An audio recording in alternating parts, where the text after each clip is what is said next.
Friends that I have that say U.S. State Department official typically are CIA. Yeah. Are you CIA? Well, you're smiling though. And I'm a poker player. Why are you smiling? He's been interested. Has he? What do you think about him? It's kind of a Bill Nye the Science Guy of geopolitics. You had a problem with early voting drop boxes. You had a problem with electronic voting machines or voter tabulation issues. That would be a terms of service violation, and either your post would get flagged, you'd get deboosted in the algorithm, your account could get suspended. All three pillars of the blob: diplomacy, defense, intelligence, State Department, DOD, CIA. He was the coordinator of those three things. Who was the biggest name of that? This is not a banker. This is a blob apex predator. Is there anything wrong with hiring people like this? Now you have White House policy to maximize what's best for BlackRock. 72% of Ukrainians use Telegram, a spy in every Ukrainian's pocket.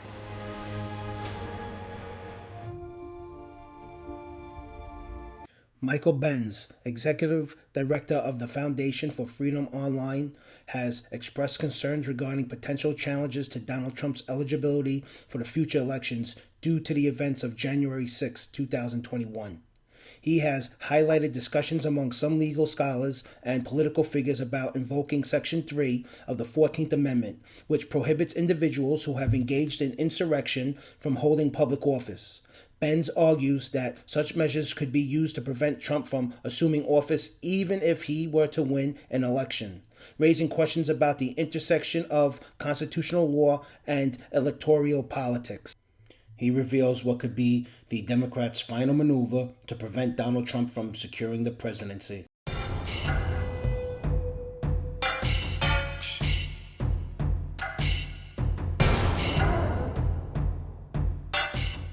So I got a lot of angles I want to take this with you since for you it's censorship. I'll start off with this one here. Right off the bat, I want to go into this one here. So let's just say you get a phone call from the establishment left and establishment right elites. They call you. Mike, we need your help. We have 13 days left of election in the States. November 5th is around the corner. We've tried defamation of character, didn't work. We've tried using the DOJ, he didn't drop out. We've tried assassination attempt, he looked right, and we missed him. We've tried humiliating him in front of his family, and they're still united. We've tried humiliating him in front of his wife is still right next to him. We've tried pinning his voters against him, and they're even more loyal to him. We've tried impeaching him. It got his people more loyal to him. We've tried arresting this guy and doing a mugshot thinking that was it because he'd be the first one. He used it against us, and his popularity went higher. We tried to deplete his savings with all the lawsuits that we put together. He's still there. We've tried every single thing that we've done, okay? We used the pandemic as a way to shut down everything in a creative way. Whatever. Let's just say they didn't, what happened in 2020, that worked. However, we can't use that now. We need you to think like Dr. Evil. If you're able to figure out a solution for us, again, being a devil's advocate here, you have a get out of jail card for the rest of your life. Okay, let's just say they're going to offer that to you. Obviously, for you, it wouldn't work anyways. I'm just saying, play that part. To think how the opponent or the enemy would, use a way to prevent him from winning the next 13 days. What creative tools is left that they haven't used yet? Here's what happened in June 2020, just about a week after the George Floyd protests broke out in Minneapolis. A gaggle of high-ranking military, CIA, State Department, and political insiders all met in Washington in order to wargame a scenario in which Trump lost the election but clung to power. So they contemplated the need for a way to overthrow his government, to basically do a counter coup in case he did a coup, if he clung to power, if he used the military, if he just didn't respect the election results. And they ran 4 simulations around this. One of these was called a clear Biden win. The second one was too close to tell, but the third one was called clear Trump win. and they wargamed how to get Trump out of office, even if he legitimately won the Electoral College. And make no mistake, this entire thing was 100% never Trump. The appendix at the back of it was called How to Stop Trumpism After Trump, meaning even after they defeated Trump, how do you eliminate Trumpism from the GOP? So how I understand it, the government can use AI tools to influence and manipulate public opinion by monitoring, filtering, and amplifying certain types of information across digital platforms. With AI algorithms, they can identify trending topics, analyze public sentiment, and selectively promote or suppress content to shape the narrative on social media. By controlling which messages gain visibility, AI can subtly steer public perception, promoting ideas that basically in line with government agendas while censoring opposing views.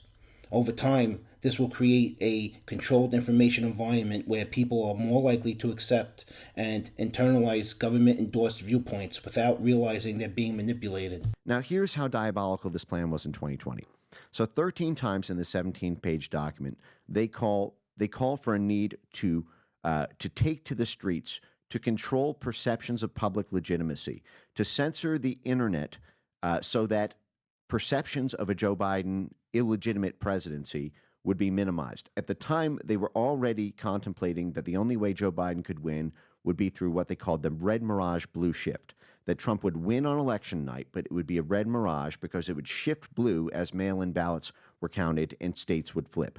And they knew that this was going to cause havoc in the minds of Americans because nothing like this had ever happened, where you have multiple states flipping overnight, people popping champagne the night before and then waking up and finding actually their opponent is present. So they wanted to pre-censor public conceptions that Joe Biden's victory would be illegitimate. And so what they did is they had this plan to wrangle the legacy media, the broadcast media, to the social media companies, and that this network would descend on all the social media companies to get every single one of them to pass a new terms of service violation called delegitimization, which meant if you posted on Twitter or Facebook or YouTube or Reddit or Twitch, anywhere on one of the major 15 platforms that they targeted, that you didn't believe that mail-in ballots were safe and reliable, you had a problem with early voting drop boxes, you had a problem with electronic voting machines or voter tabulation issues, that would be a terms of service violation, and either your post would get flagged, you'd get deboosted in the algorithm, your account could get suspended. Remove, reduce, inform is what they call this. Basically ban, deboost, and then, fact-checking interstitials that limit the virality. Remove, reduce, what was the last one? Remove, reduce, inform. Inform. That's right. Those are basically the levels of how hard the ban hammer you get hit with. And what they did is they got a direct partnership.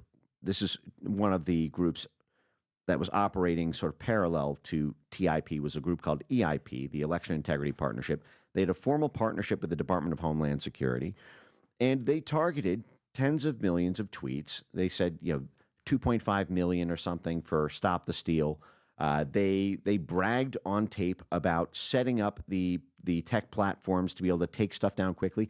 They did an Who bragged autopsy. on tape? When you say they, who were The they? Election Integrity Partnership. It was a consortium of 4 different outside entities, because What was DHS, the biggest name? Who was the biggest name in that recording? the technical lead was the Stanford Internet Observatory, who just got its plug pulled by Stanford after all these scandals. But the most significant was the Atlantic Council of these 4. The Atlantic Council has 7 CIA directors currently serving on its board of directors, current former #1 heads of the CIA, 7 of them, all on the board of this one. It's NATO's think tank is how it effectively bills itself. It gets annual funding, over $1 million a year from the Pentagon, over $1 million a year from the State Department, plus money from a web of CIA cutouts like the National Endowment for Democracy. It is basically a military intelligence back channel for NATO to be able to coordinate civilian side changes to laws and society. So another one of those 4 partners was a group called Graphica, which has gotten over $7 million in Pentagon funding. It was incubated in the Pentagon's Minerva Initiative, which is the Psychological Operations Research Center.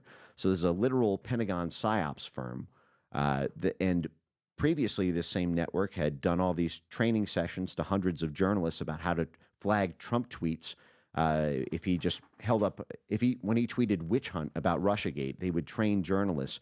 in different predicates for how to argue it should be censored on social media. But what they called for in this simulation was if Trump were to win fair and square, we can still use this coup power, even if he doesn't. So it's not a counter coup to stop a coup. We'll just do it to coup him out of office, and we'll do it in the following way. We will make the argument that the constitutional basis of the Electoral College is illegitimate. And by the way, you're already seeing that again this year. If folks remember the spate of headlines that you've seen recently in the news, the New York Times calling to torch the Constitution, the Washington Post saying the Constitution is the biggest threat to democracy, the dean of Berkeley Law School coming out and saying we need to end the Electoral College. This is priming. This is setting you up for the argument that they're going to make if Trump wins fair and square on November 5th.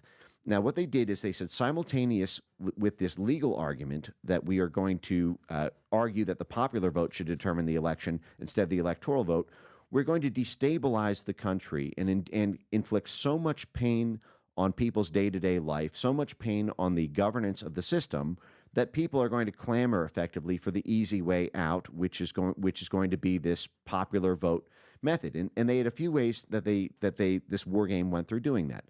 Some of them involved state secession. California, Oregon, and Washington would effectively secede. They would not respect the federal government, the typical federalism relationship between states and governments.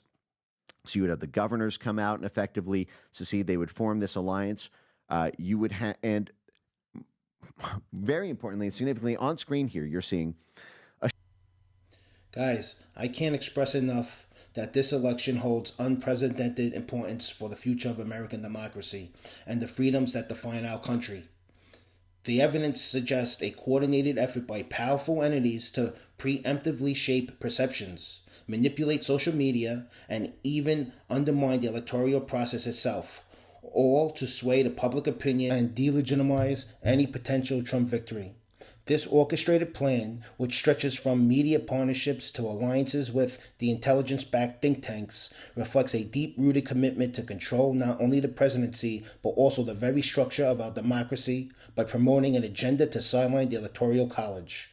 The stakes in this election go beyond a single candidate. They represent a fight to preserve the integrity of our electoral system, the freedom of open discourse, and the public's right to self-governance. If you enjoyed this video, don't forget to hit that like button, subscribe, and turn on notifications so you don't miss any of the great content coming your way. Thanks for watching, and I'll see you in the next one.